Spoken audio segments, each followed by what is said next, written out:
Hi, everybody. We're thrilled you're here. I am Clay Smith. I'm the literary director of the San Antonio Book Festival, and you're here to attend Jeff VanderMeer and Silvia Moreno-Garcia talking with Kathy Blackwell. So thanks for being here. I also want to thank the Portland Book Festival and Literary Arts in Portland. They've been a great collaborator with us on this event, so thanks to them. Remember to post your questions in the Q&A box. We'll try to get to as many of your questions as we can near the end of the event. So just post them there. I know you've got them. So let me tell you a little bit about Silvia, Jeff, and Kathy, and then I will shut up. So Silvia Moreno-Garcia is the New York Times bestselling author of the critically acclaimed speculative novels Mexican Gothic, Gods of Jade and Shadow, Signal to Noise, Certain Dark Things, and The Beautiful Ones, the forthcoming noir, Velvet Was the Night, and the crime novel Untamed Shore. She has edited several anthologies, including the World Fantasy Award-winning She Walks in Shadows, also known as Cthulhu's Daughters, and she lives in Vancouver. Jeff VanderMeer is the author of Dead Astronauts, Born, and the Southern Reach trilogy, the first volume of which, Annihilation, won the Nebula Award and the Shirley Jackson Award, and was adapted into a movie by Alex Garland. He speaks and writes frequently about issues relating to climate change, as well as urban rewilding. His latest novel is titled Hummingbird Salamander, and he lives in Tallahassee, Florida, on the edge of a ravine with his wife, Anne VanderMeer, and their cat, Neo. And our moderator is Kathy Blackwell. She's an executive editor for Texas Monthly. Before joining the National Magazine of Texas, the South Carolina native worked at Metro Daily newspapers, including the Orlando Sentinel and the Austin American-Statesman. She lives in Central Austin with her husband, son, and dog. She is also a lecturer at the Moody College of Communications at the University of Texas. So thanks to all of you all for being here. I will leave you and have a good conversation. Great, thanks, Clay. So Jeff and Silvia, I'm very excited to speak with both of you. I, like a lot of our viewers right now, and welcome everyone. Thanks to coming to our Lit Crawl. I read your books during an unprecedented time, during a really strange time, and I'm one of those readers who gets really affected by books, especially the horror and Gothic and thriller genre.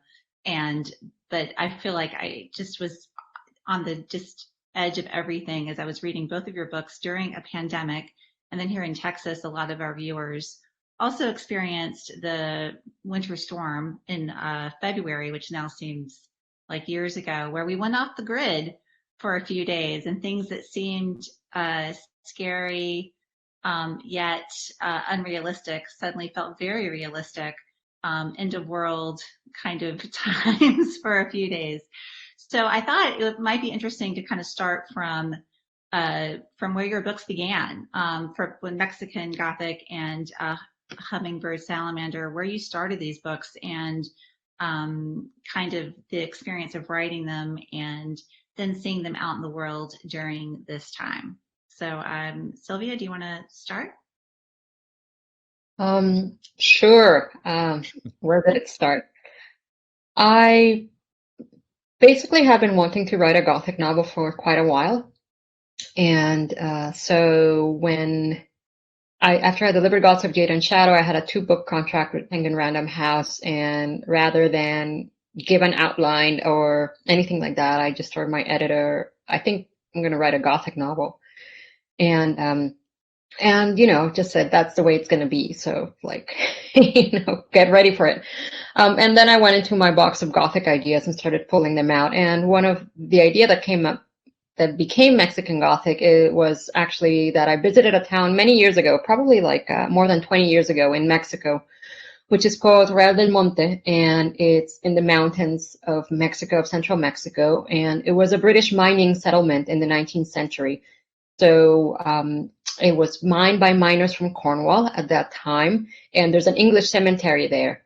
When I visited the English cemetery, the evening that I visited, it was really cold and kind of misty, and it can be pretty foggy and misty rainy there because it's high in the mountains. Some people picture Mexico as like a flat desert out of Speedy Gonzales, but there's many different microclimates and topographies. And so that place tends to be colder and foggy. And we went in there and it just looked like it was out of like a black and white horror movie, either El Vampiro with Germán Robles or a Christopher Lee movie. And I never forgot that moment. So when I was thinking about what ideas to use in this Gothic novel, that was kind of one of the grounding ideas that I used. And there were just a bunch of other things that I had kind of set aside and scribbled on. My master's degree is in science and technology studies. My thesis was on eugenics, so I pulled a lot of stuff from there, here and there. But it was mainly a great love for the Gothic as a form. I wanted to tackle something completely different from what I had done in my previous novel. I had done a quest novel, and then I wanted to go in a totally different direction. And you know, my next book is a noir, so again, it's switching genres and tones and just heading in a new path. Yes. And Jeff? Yeah, so you know, I had this moment where I you know, and I think that Silvia's book and mine have one commonality in that I always have some horror or Gothic element in my fiction as kind of an anchor, and but that's about the visceral aspect of making the reader feel something in their body, not just in their mind. But the book came out of Hummingbird Salamander came out of actually this belief I have in making things be both organic and mechanical, which is to say, I'm totally fine with putting a conscious prompt into my brain, and then I expect the subconscious to kind of make it organic and make it something that's not just, you know, me in my conscious mind wanting to do something. So I talked to this environmental activism class at Hobart and William Smith colleges, and we were talking about annihilation, and one of the students said, in the prior book, it said, well, I like annihilation, but I'd like something a lot more direct about the environment, if you don't mind. And you know, I took that to heart. It's like, how do you write more directly about this moment in climate crisis, you know, without being didactic, you know, not writing an essay. And so I put that in my subconscious, and eventually 2 novels came out of it. My prior novel, Dead Astronauts, and the current one, Hummingbird Salamander, with 2 completely different approaches. So for Dead Astronauts, it's more or less like an extended prose poem using what I learned from starting out as a poet, and is very formally experimental and fragmented. And that allowed me to kind of cloak the environmental message in something that didn't seem didactic because of the lyricism of the language, hopefully.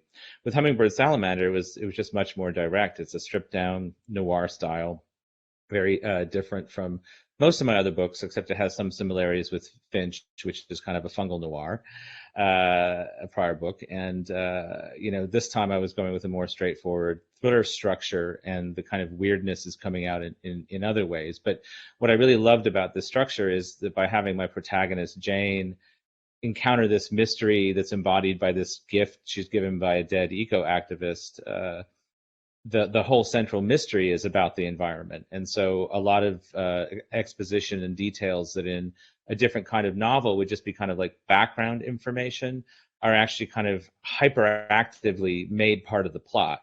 And so I really liked that a lot. It kind of supercharged the information and gave it a life it wouldn't otherwise. And so I couldn't really be didactic if I was careful, because everything that was information was also potentially a clue. Right. And so the challenge there with getting this information into a thriller genre was really fascinating to me, and how you folded that in there. And Silvia, with you, you know, yes, it's this ghost story, it's all of these things, but there are a lot of messages there, going back to what you said about the mining town being just with the British Cornwall, from the British miners, and just what they did there. So there's a whole social commentary there, especially with the main character, and so I think what I'd like to hear a little bit more about as well is just what were the challenges then of putting what you want to say into a thriller format, or in your case, Silvia, I mean, I would call it a thriller too. Sometimes I get really confused by all the different genres. As I was doing research ahead of after I read the books, I saw every single kind of genre I think thrown out there in descriptions of your books, not just the current ones, but your others as well, which I think is just really fascinating. So to kind of simplify my question then, what was the biggest challenge for each of you of turning what you wanted to do into a thriller?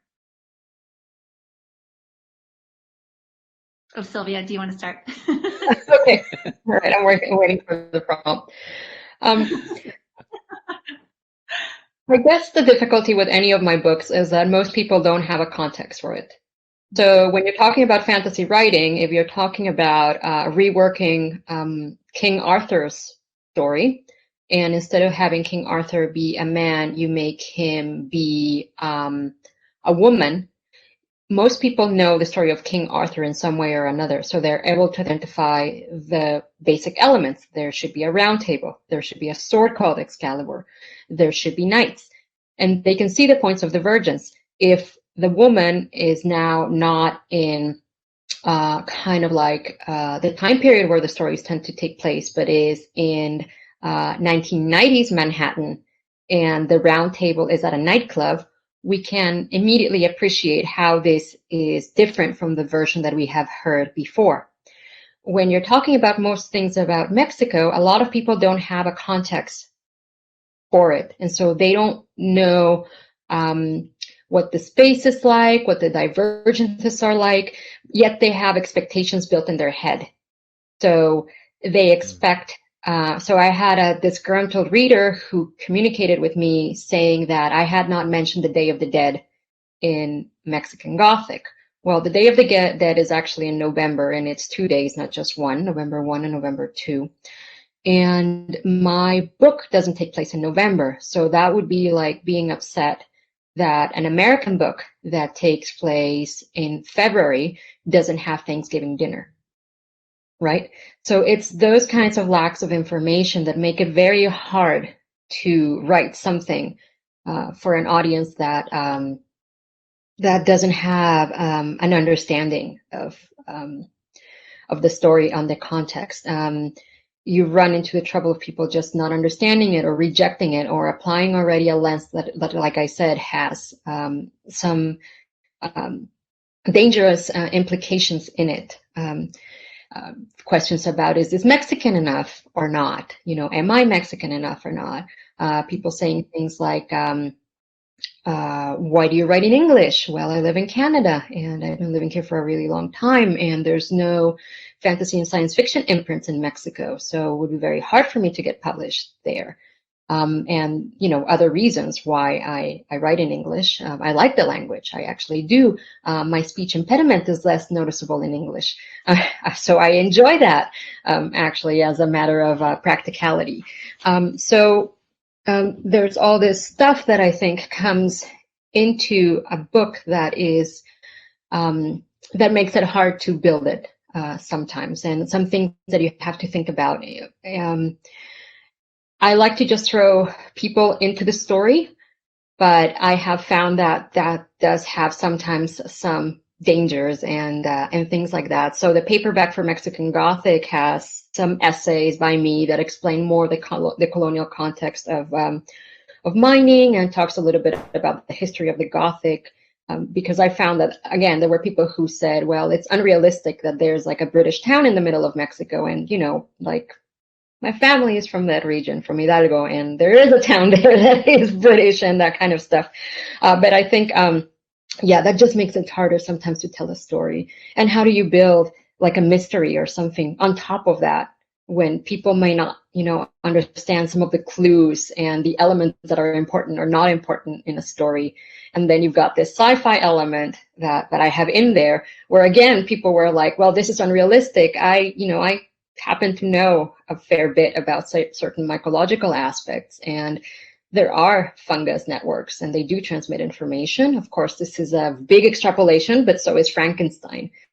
So yeah, I think it just makes it really hard sometimes to try to make something, a puzzle that people will be able to solve, because sometimes it feels like like you're making a puzzle, but maybe the person is colorblind and you have colors in there that they won't be able to see.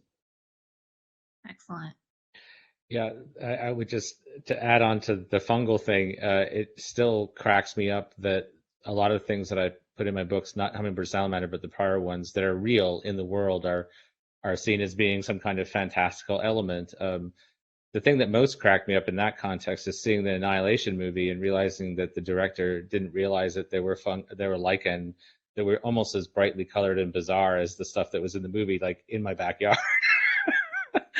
But getting to Hummingbird Salamander, I think one challenge was divorcing my own view of the environment from the characters and having the characters express their own views. So, for example, my connection to hummingbirds is in an essay I just actually published on Orion magazine about how, as a kid, I had really severe asthma, and I was actually in Cusco. I don't know why my parents, on our way back from Fiji, where we were there in the Peace Corps, decided to go to Cusco knowing that I had a severe asthma, but but we won't go into that. But anyway, so I look out the window and I see these two hummingbirds while I'm extremely sick. I'm at altitude. I'm kind of, hallucinating anyway. And that moment of seeing these two hummingbirds in some kind of courtship flight was extremely moving to me, in part because my body was so messed up at the time, and so I was already kind of receiving things differently.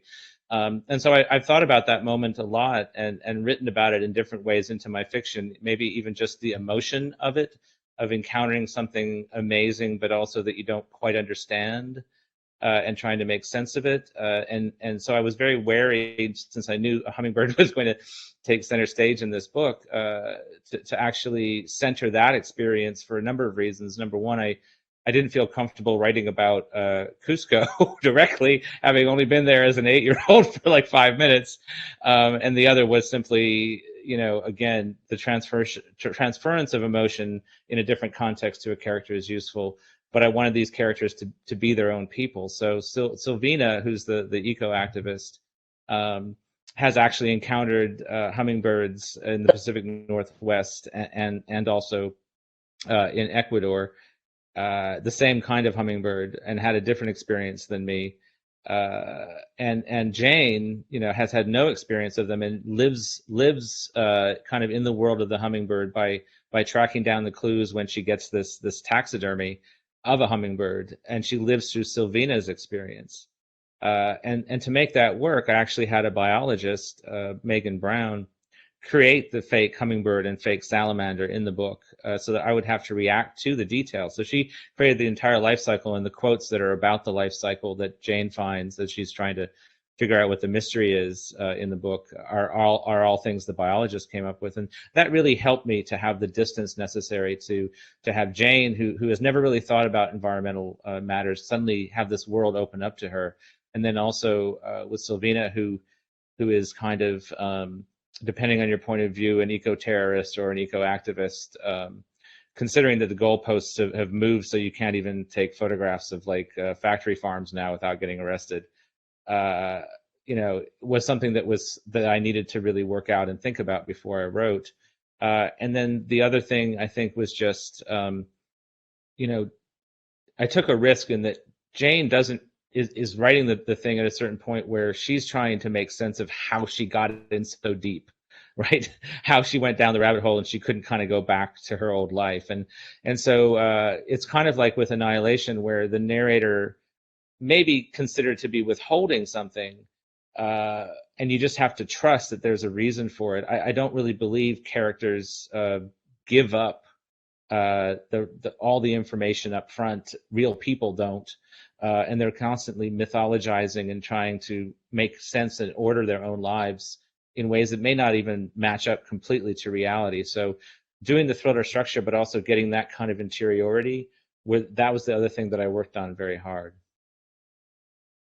Good. Well, that was Jane, your protagonist is one of the more unusual protagonists, and just really fascinating that I've encountered in a long time. And I think another thing that I think is interesting, Silvia, you mentioned the essays that you put in the book for the paperback edition. Are these the same essays that are on your website now when you go and go to the books page? there were several. There's a lot on there. There's what I also loved about your website.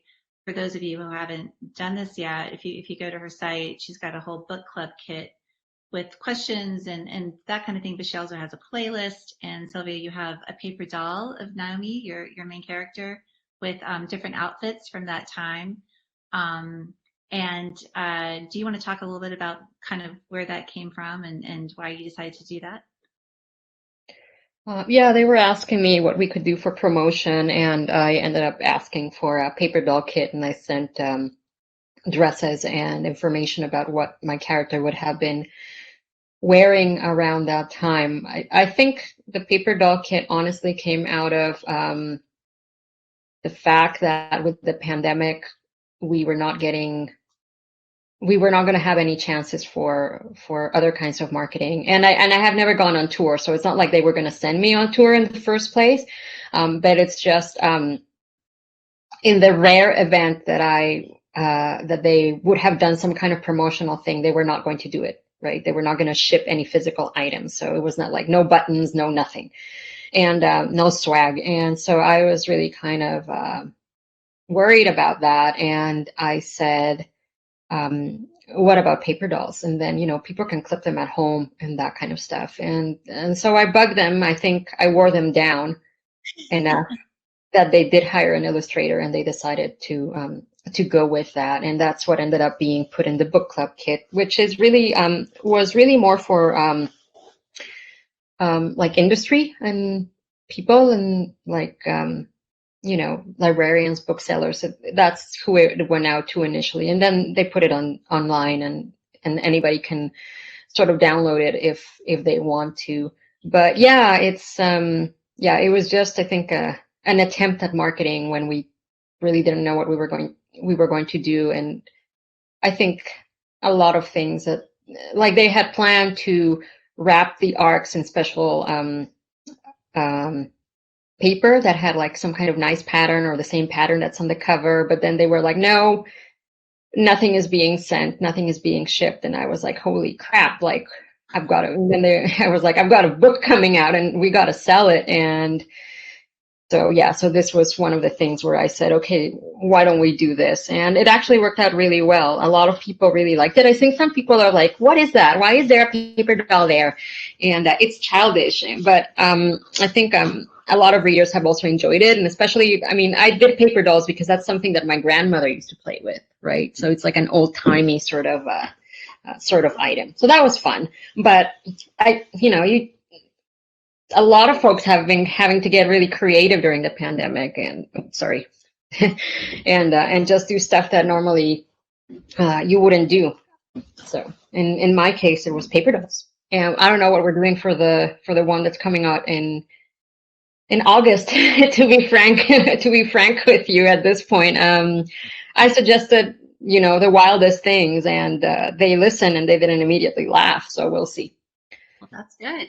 Well, I definitely want to talk about your next book. It comes out in August. Can you tell us just a little bit about it? Yeah, Velvet Was the Night is set in 1971 in Mexico City, and it's two different characters. One is this kleptomaniac secretary, and the other one is this hired thug person that beats other people. So what happened in the 1970s in Mexico, and this is true, I'm not making it up, is that the government hired these groups of thugs to infiltrate activist movements and left-leaning student movements and beat, kidnap, and kill people. So they really did that. And there's an incident that opens the novel that really happened where they went against protesters and they beat them to a pulp.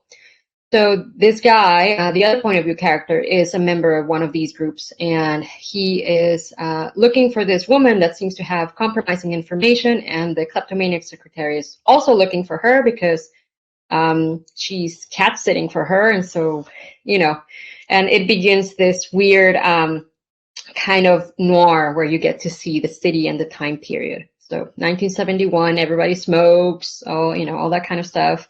Everything is analog, so spying on people can be actually really dull. Sit in your car for 8 hours and stare at a door. But I found it to be very fun in a way, because it was, again, very different from Mexican Gothic. So I liked switching and getting a different experience. But again, the whole, like what Jeff said, like, is it an activist or a terrorist? In that time period, the government would label any kind of activity as kind of subversive terrorist activity.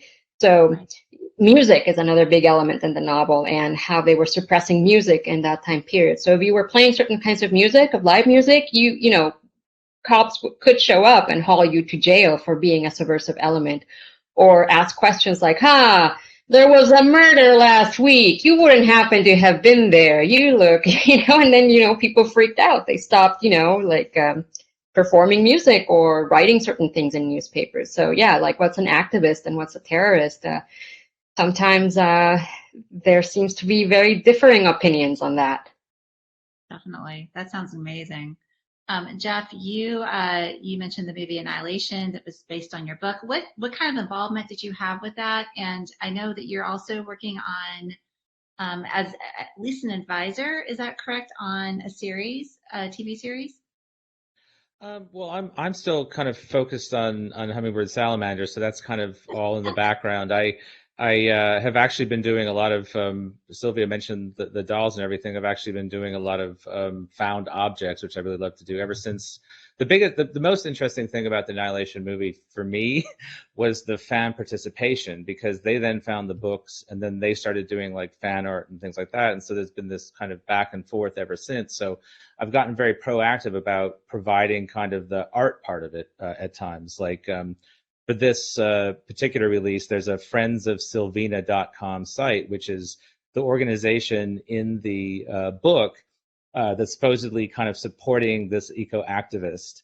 And in addition to that, there's a kind of a utopian commune called Unitopia, which is one of Silvina's first efforts to kind of like make a difference in the world environmentally, and it kind of fails. But it's actually a diagram in the book, so we kind of riffed off of that and created a Unitopia Now site and a Unitopia 67 site, because it was kind of a throwback to like the 60s and 70s communes. In fact, to the point where we actually are giving away stuff on the tour, like a diagram of Unitopia, and then the psychedelic art version of the same diagram, which I think is kind of fun. All of this by Jeremy Zerfas, who was the principal artist on Wonder Book, my writing book. So, you know, a lot of this stuff lives in the world, and then we get a lot of amazing feedback back from fans who do their own fan art, and we kind of create a story together online on social. And I find that to be a much more interesting and kind of fun way of doing quote unquote promotion. You know, maybe sometimes peripheral to the idea of selling a book directly, but it makes me much more comfortable about the times when I do have to directly try to sell a book, and it's a lot of fun too. Do you think you would be doing all of that if it weren't for the pandemic? Do you think if you were just on a natural promotional cycle, it would be a little different? It's a good question. You know, there are also diagrams and things at the end of each section that kind of like prop up the reality of what I'm talking about in the book, but are also out of place in a way that's supposed to add to the story. So I always thought I would be doing this extension. I didn't realize it would be so important to the effort. So, like, you know, for some bookstores, we actually have a book plate that's a postcard that's supposedly an invitation to Unitopia, the actual you know, community in the novel and things like that. So, you know, it's true that we probably wouldn't have gone quite so extensive, but it feels like something that would exist without the fact we have to be virtual, but then also the fact that we are going to continue to be virtual in some ways. And there are really good reasons for a lot of things to stay virtual anyway, just in terms of the accessibility of these events, the people that you can put in contact and in conversation that you might not otherwise. So I think that all those things mean that some aspect of this will continue. And I think that will also shape how writers think about how they're interacting with their fans. Right. Silvia, I know you're in Canada, and before we went live, we talked a little bit about kind of what your situation is there. You're going to be in Canada for a while. So I wanted to talk about that for you, and kind of what, as you're going through Mexican Gothic promotion, and then for your next book in August, kind of just, are you creating right now? Are you writing? I'm assuming your edits and everything are done on your new book. So what are you doing now? I have a story due for Jeff, which should be done this month. So I'm working on that. Thank you for that. Yeah, what a lot of people don't know is Jeff and I know each other, have known each other for a really long time, actually. And I bought a story for Jeff for an anthology that I edited that was called Fungi many years ago, and it was a mushroom anthology a long time ago. So yeah, so it's not anything new that we just met. Because sometimes people are weird. They think that there's only one source of inspiration. So I had somebody who also said like, Mexican Gothic is just like Jeff VanderMeer's work. It's like, right. And then I had someone say that someone said I should read Mexican Gothic because I would really love the mushroom stuff. And they were talking about Annihilation. They weren't thinking of even the hamburger stuff before that, So it's funny how people come to things and then talk about influence and whatnot. So yes, it was like the conclusion was that like she probably copied Jeff. Jeff should be really no. Like, yeah, there's such things as like independent evolution and interests that just happen to coincide in certain places. So. Yes, yeah, and we've talked about it before. And I remember when you came over to BC and you were at UBC that we had lunch and we talked about some ecological stuff around the time. Yeah, we did. It seems like an age ago just because of everything that's happened in the last year, let alone. I don't think it was that long ago, but at that point you were talking a little bit, I think, about what became Hummingbird Salamander. Like I think so, because I started it back in 2016, 2017, Yeah. So, anyway, what were we talking about before that one? Virtual life. I am working like on the story for Jeff's project anthology, but I also have been doing a lot of revisions for new editions of things that are coming out. I had how do I put it? I discovered that Mexican Gothic was going to be translated into Spanish, but they didn't tell me ahead of time that they were using Iberian Spanish, which is different from Mexican Spanish. So it's like, and so I was like, oh my God, you have to send me the translation. I have to read it. And I read it and I was like, oh no. So I sent them like 1,000 corrections over not a drug-fueled weekend because I don't do drugs, but I was just like up all day, like drinking coffee so I could do these corrections. And I sent them back to them. And so they're reading them now, and we're going to end up with a Mexican Spanish version of that. So I had to do that. So that was just like a surprise that happened recently. Things like that have tended to pop up unexpectedly in the past few months, just things I didn't think I would be working on. And then suddenly it's like, boom, you have to work on this or you have to do this. And it was not such a good idea to have so many re-releases in 1 year because I thought it would be no biggie. Like I was like, well, they just come out, but then all the promotional stuff that you have to do does take time. So interviews and write this or write that. So I've been doing a lot of that stuff instead of actually writing new long form books. But I'm happy to say that I just delivered my next long form book. So I did manage to squeeze that in. And now I'm, like I've got the Jeff story that should be done very soon. Oh, I also did an introduction for a new edition of Wuthering Heights, which I really liked. It was really short. It's just 1,000 words. It's for a new Penguin Classic kind of thing. But it was like my chance to talk about that book, which is a very weird book. I always thought it's been a very odd book, and I've been thinking about it since I was a teenager. So I was able to talk about that in the introduction. How creepy it was. And like everybody talks about Wuthering Heights, about this great love story, and I was like, oh, it's so gross. Yeah. That's great. Yeah. So lots of work. I wish I could say I've been just watching episodes of Law and Order, although I've also been doing that, watching episodes from the 80s of Law and Order. But no, a lot of hard work, and but I do like to work a lot. I'm a workaholic. So when I don't work, I feel like not productive, and it's a very Protestant kind of mindset. I'm not even Protestant, but it's like, I'm gonna go to hell if I don't work. And Jeff, what about you? Are you going to be able to go on the road at all for your book? Well, I've told people I'm not going on the road until at least November. I don't want to cause any complications for anyone, even if I do wind up getting the second shot of the vaccine. I've got the first, but I just simply live in fear at this point. And if I did go out before like November, I'd probably go out in like a deep sea diving suit or something with a hazmat suit underneath. I don't know, maybe it's just psychological, but I'm just not taking any chances for anyone. But I have been able to write, and I feel vaguely guilty about it. I mean, the last half of Hummingbird Salamander, I was still writing and editing when the pandemic started, and I just kind of channeled the paranoia and stress of that and the elections into Jane's kind of descent into paranoia and isolation. And if it had been a different kind of novel, I probably wouldn't have been able to finish it. Because of all the stress and everything, but somehow I was able to method act my way to finish it. And then while I was in the build up for Hummingbird Salamander, sometimes my brain's like, oh, you have these deadlines, you should write something else entirely. So I wrote a long novella called Subject 682, which is basically about haunted architecture, because it's about a surveillance agent who is surveilling a family in another house. Both of the houses are identical because they were built by the same architect. And there's a third house that he doesn't know about, also built by the architect. And the architect is still actually living in a tunnel under the houses. So things get pretty fraught very quickly. I'm really enjoying playing around with how structure can be very uncanny and very structures can be horrifying. Wow, that's incredible.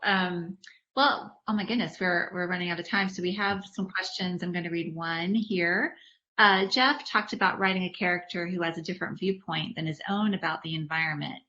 Silvia, have you written a character that's been starkly different in terms of perspective from your own? Oh yeah, all the time. Especially, I like to do point of view novels, and Mexican Gothic is a single point of view novel, which is a bit of a divergence for me. It's really, really hard. But yeah, when I've written some of the bad guys, where I've done, the point of view of the bad guy, well, I'm not, I'm not a white racist vampire. Never have been. I don't think I ever will, even if I become a vampire.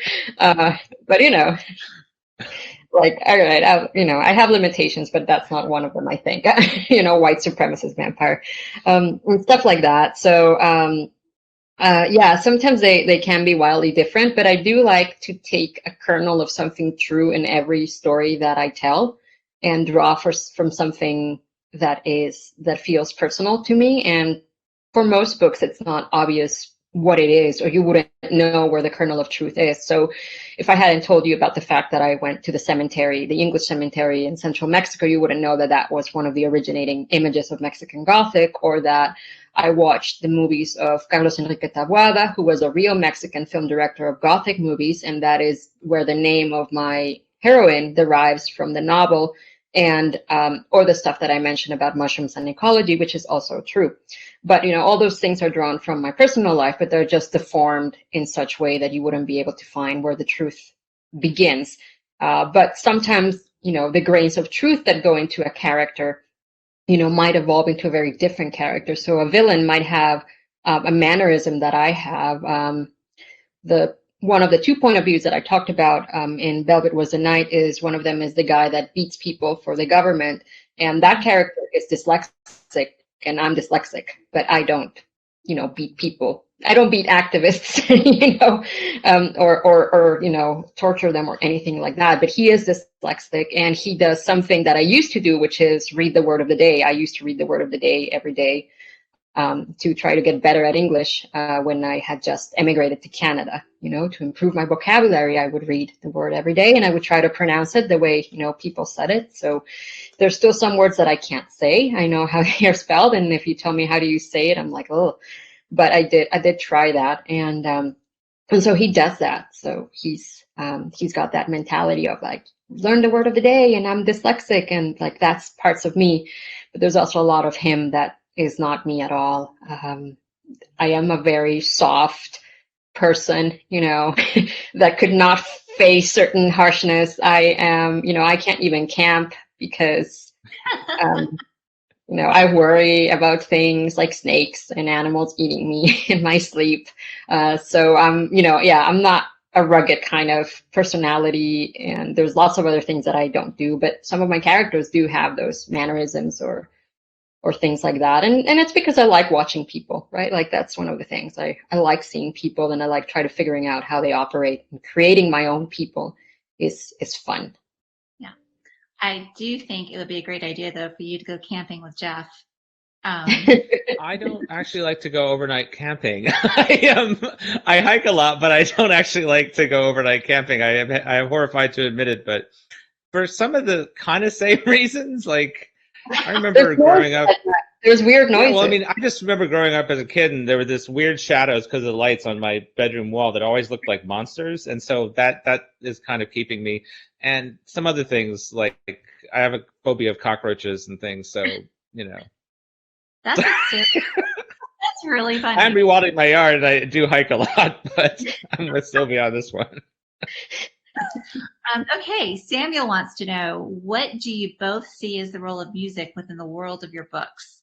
As accessory, as soundtrack, as background, as theme? Well, I've had actual soundtracks for 3 novels, including Finch from the Ambergris cycle, where Murder by Death actually reproduced an underground band from a scene where this underground band in my imaginary city is using trash cans and other things to make noise, and they use the same instruments to make an amazing song. And I still, weirdly, in this kind of feedback loop, I listen to that soundtrack when I'm writing other things. And for Hummingbird Salamander, Wolf Parade is actually setting a reading of mine from it to music as kind of like in a cinematic way. But for me, it's always about listening to music because it helps me generate the energy for a particular scene. So I definitely have like a soundtrack, and I listen to certain types of things when I'm writing certain kinds of scenes to try to evoke that emotion or that mood. Great. My first novel was about music. It was called Signal to Noise, and it was about teenagers in 1980s Mexico, and they cast magic spells using vinyl records. So there was a lot of music in the novel, and there's a lot of music in Velvet Was the Night because, like I said, there was this repression of music in that time period. So I included a lot of music stuff. I've done playlists to promote books. So I did a playlist to promote Mexican Gothic. There will be a playlist to promote Velvet Was the Night. I don't know if they'll do it, but I wanted to see if they could make some kind of record sleeve souvenir kind of thing for Velvet Was the Night. I don't think they'll score something for me, but kind of like a fake record is what I was sort of asking for them. But yeah, so I really like music. It's something that I grew up with, and seeing my children, I don't think that they're as attached to music as older generations, because music meant kind of like everything. It was this space for freedom when I was young, and the music videos were also very important, right? Like you had these great directors making music videos, and sometimes wildly cinematic experiences. Like Total Eclipse of the Heart is just this strange experience of this woman who I think is having a middle-age crisis and is imagining all these erotic scenarios with these young men. And so, it's like, what is going on in there? I'm not sure. And so I really love some of the aesthetic of that in music videos, that it's like a dream almost. Some things don't make sense, especially in some of the really old music videos. Things like just don't make sense. You're looking at it and you're like, what is going on? It can look tacky, but it can also approximate a dream state. And that's what I really like, I think, about music, is that it takes you to a different kind of state. But I don't, like, some people ask me if I listen to music when I'm writing, and I do listen to music when I'm writing, but I'm very boring and I'm obsessive compulsive. So I tend to listen to the same thing over and over and over and over again. And it can be very frustrating if I don't have my headphones, people yelling like, no more Yellow Submarine, for God's sake. It's been on 50 times in rotation. But that is the kind of thing that helps me. kind of almost hypnotizes your brain, where I stop seeing other stuff and I can concentrate in the writing. Is like just this repetitive kind of like nah. I really like electronic music lately for that. It just, it's like, it does sound like a cheap 1990s nightclub, but yeah, it can get you places. Love it. I guess we can do one quick question. I think maybe we can just do this quickly. Zinnia wants to know, for both writers, what was the first book or piece of writing, or maybe an author who had a profound impact on you? Well, there are so many, but I do remember my high school creative writing teacher, Denise Standiford, handing me a copy of Angela Carter's The Bloody Chamber and saying you need to read this author if you're going to write in this kind of lush style that you have. And it just blew my mind because I hadn't encountered anything at that point. I didn't know you could write like that. I didn't know you could write with that kind of poetic, kind of lush intensity in fiction. And so that was very formative for me, to give me permission to write in that style of kind of excess. And I mean that in a good way, because sometimes we get too enamored of an invisible style, and there's certain styles you need beyond that to write certain kinds of things. Great. And Silvia? I mean, I really liked all the old pulps, and I read them as a teenager. I read Lovecraft, Clark Aston Smith, Robert E. Howard, and those were really kind of fun and formative in many ways.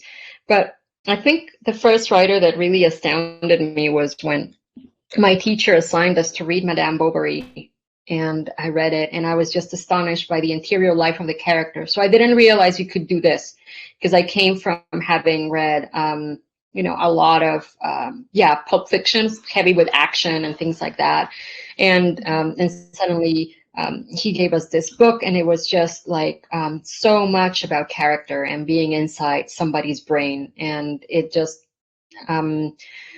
made me realize that you could write like that, and you could get really inside somebody's head and do a lot of interiority. And afterwards, I read a lot of other things in high school that were also very kind of character obsessed, including Bellamy and things that they assigned for us that were very like that 19th century sort of stuff, and Latin American writers of all stripes. But that was kind of one of the first times that I realized, oh, you can just spend a whole book going through the mind of a woman who is just basically bored of her, of her middle class life, and make it really interesting, make it as interesting as fighting a monster in Robert E. Howard's fiction. So I didn't realize that it could be as interesting as that, because you would be like, well, fighting a monster is always going to be more exciting than, a middle class marriage. But that's not true. It can be as nerve-wracking as any kind of action piece. Absolutely.